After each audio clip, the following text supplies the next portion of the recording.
చాలా చాలా చాలా దౌర్భాగ్యకరం, చాలా దౌర్భాగ్యకరం. దేని గురించి మాట్లాడుతున్నావు శ్రావ్య? దేని గురించి? తరాలు మారినా, యుగాలు మారినా, జనరేషన్స్ అప్గ్రేడ్ అయినా, ఏమైనా ఆడవాళ్ళ మీద అఘాయిత్యాలు మాత్రం ఆపట్లేదు. ఒక పక్క ఇండియా పాకిస్తాన్ వార్ జరుగుతోంది. మన భరతమాత మహిళే. ప్రతి రాష్ట్రానికి ఆ రాష్ట్ర దేవత మహిళే. ఇన్ఫ్యాక్ట్ మన తెలంగాణకి కూడా. కానీ మహిళల పైన అత్యాచారాలు ఆగవు.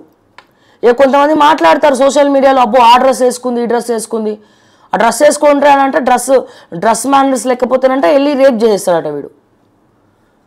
మరి ట్రెడిషనల్గా ఉన్నవాళ్ళు అంటే మొత్తం కవర్ చేసుకొని ఉన్నవాళ్ళు మరి ముసలోళ్ళను కూడా వదులుతలేరు కదా. పెళ్ళైన వాళ్ళని వదులుతలేరు, ముసలోళ్ళని వదులుతలేరు, పద్ధతి ప్రకారంగా ఉన్నా వదులుతలేరు, ఏం చేసినా వదులుతలేరు కదా. మరి దానికి ఏం మాట్లాడతారండి? మారాల్సింది మన ఆలోచన. భయం లేకపోతే ఎన్నన్నా చేస్తారు వెధవలు. భయంలో పెట్టాలి. ఆ భయం ఎట్లుండాలంటే కాళికామాత అయి చీటి చెండాడాలి. అట్లా భయంలో పెట్టాలి. గవర్నమెంటు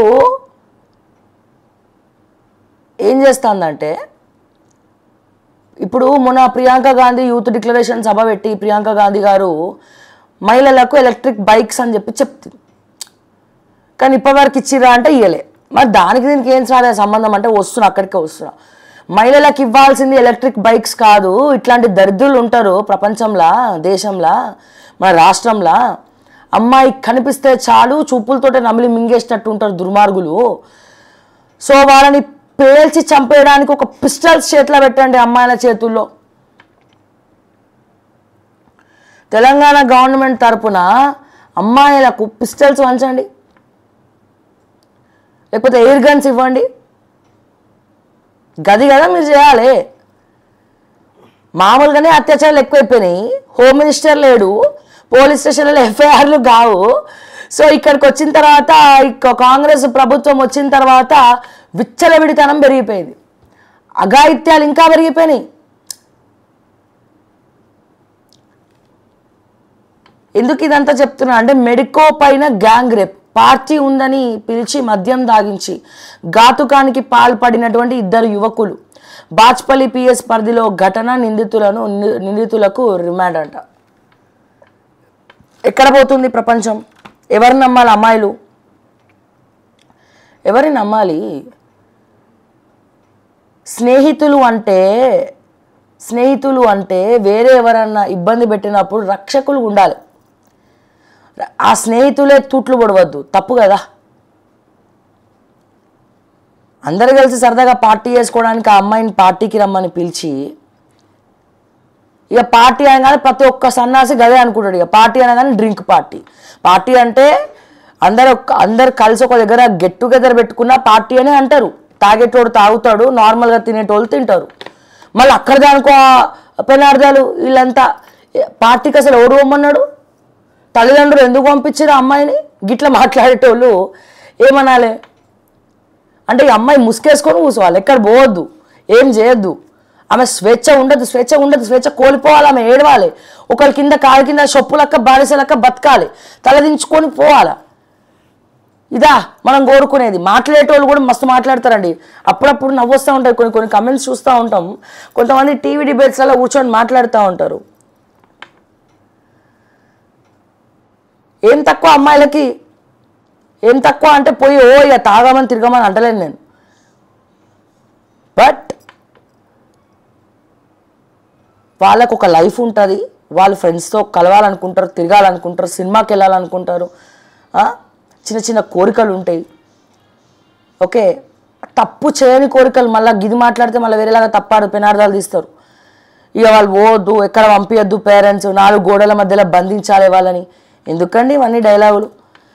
వెళ్తే వీళ్ళని నమ్మిపోయింది పార్టీ అంటే, వీళ్ళని నమ్మిపోయింది. పోతే మద్యం బలవంతంగా నోట్లో బాటిల్ పెట్టి బలవంతంగా ఆమెను కట్టేసి మద్యం పోసి ఆ అమ్మాయి మీద అత్యాచారం చేశారు. ఇంకెవరిని నమ్మాలి? నిజంగా ఎంత దౌర్భాగ్య పరిస్థితి మాది ఆడవాళ్ళది.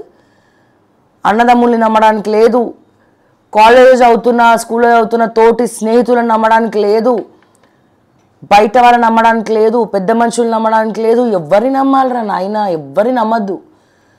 అందుకే చెప్తున్నా, సెల్ఫ్ డిఫెన్స్ అనేది చాలా అవసరం. గవర్నమెంట్కి చిత్తశుద్ధి ఉంటే సెల్ఫ్ డిఫెన్స్ క్లాసెస్ ఏర్పాటు చేయండి. ప్రతి స్కూల్లో జీవో తీసుకురండి. ప్రతి కాలేజీలో సెల్ఫ్ డిఫెన్స్ ఉండాలని చెప్పండి. ఎయిర్ పిస్టల్స్ ఫ్రీ ఇవ్వండి. ఎలక్ట్రిక్ బైక్స్ కావు. ఎవడన్నా అడ్డొస్తే పేల్చి పడేయమ్మా, తర్వాత చూసుకుందాం లెక్కలు తక్కలని చెప్పండి. ధైర్యం నింపండి ఆడవాళ్ళలా. ఎక్కువ తక్కువ చేస్తే కాళికామాత వేసి పీక తొక్కాలని చెప్పండి. ధైర్యం నింపితే ఆ అమ్మాయికి భయం వేయదు. ఆ టైంలో ఏం చేయాలో ఆలోచన వస్తుంది. పానిక్ అయిపోతే మహిళలు ఎట్లా? సో చాలా బాధాకరం అండి. మన హైదరాబాద్ బాచుపల్లిలో ఇట్లా జరగడం అనేది దుర్మార్గం. ఇక దీని గురించి అసలు హోంమంత్రి లేనటువంటి తెలంగాణకు ఘోరమైనటువంటి పరిస్థితి. లా అండ్ ఆర్డర్ చక్కగా లేదు, ఎఫ్ఐఆర్లు అయితే లేవు. Sorry to say this, DGP గారు శివధర్ రెడ్డి గారు, మరి శివధర్ రెడ్డి గారు ఇంటెలిజెన్స్ చక్కగా పనిచేస్తలేదు. రేవంత్ రెడ్డికి చెప్తలేడు ఎక్కడ ఏం జరుగుతుంది అనేది. నాకు తెలిసి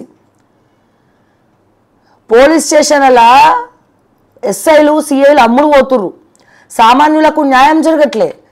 సామాన్యులకి న్యాయం జరగనప్పుడు ఎస్హెచ్ఓలు అమ్ముడు పోతున్నప్పుడు ఎవరిని నమ్మాలి? ఎక్కడుంది చట్టం? ఎక్కడుంది న్యాయం? ఎక్కడుంది ధర్మము? అరే కొంచెమన్నా, అరే పైసలు ఉండదేరా, పైసలు తీసుకోండియా. కానీ పైసలు తీసుకోండి ఎవడొద్దు అంటుండు. తీసుకోపోని ఇట్లనన్నా చెయ్యి. పైసలు తీసుకో, కానీ సామాన్యులకి న్యాయం చెయ్యి. న్యాయం వైపు ఉండు. లేదా ఒక డెన్ను గన్ను పెట్టుకొని సెటిల్మెంట్లన్నా చేయి. పోలీస్ యూనిఫామ్ ఎందుకు ఇంకా? సో చాలా బాగా అనిపిస్తూ ఉంది ఇవన్నీ కూడా చూస్తూ ఉంటే.